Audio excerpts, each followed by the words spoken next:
Till last video, we understood the basics of sustainability. From this video, we will try to understand some key essential concepts related to sustainability. Today, let's start with the carrying capacity, its meaning, example, and IPAT equation.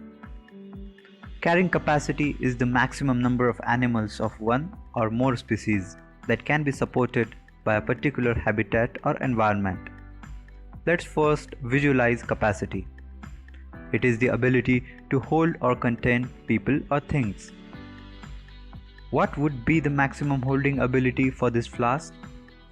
You would answer 1 liter. How many people can join a WhatsApp group? You would answer 256 people.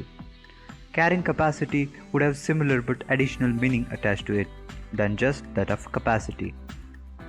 Carrying capacity was originally applied to relatively simple population environments, such as the number of sheep or cattle that could be maintained on grazing land without degrading the land. As we have seen in the introduction of sustainability, globally unsustainable consumption and production threatens to exceed the capacity of nature to sustain life forms.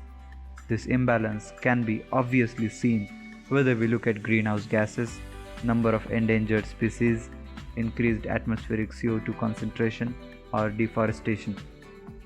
The carrying capacity is different for each species in a habitat because of particular food, shelter, and social requirements, and because of competition from other species that may have similar requirements. Let's take one example. This is the grazing land for 5 sheep.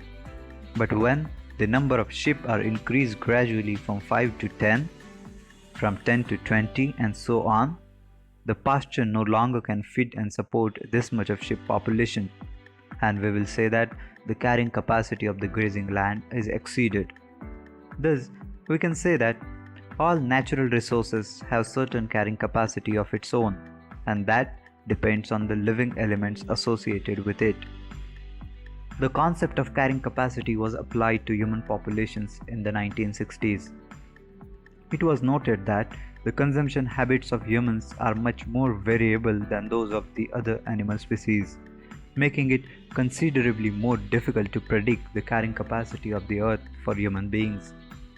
This realization gave rise to the IPAT equation, which pointed out that carrying capacity for humans was a function not only of population size but also of differing levels of consumption, which in turn are affected by the technologies involved in production and consumption.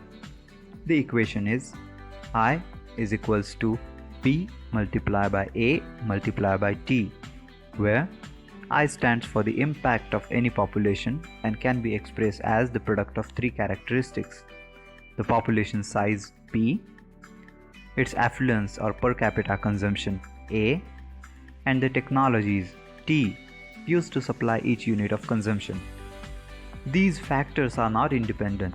For example, after decreasing the population, the impact will not be reduced if the affluence level and technologies are not in check. All these 3 factors in totality will determine the impact. So we can say, in totality, carrying capacity depends on the conditions and resources available in the specific area and the consumption habits of the species considered.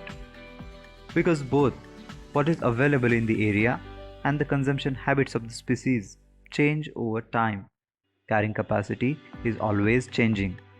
Carrying capacity is a measure of sustainability within these changing conditions.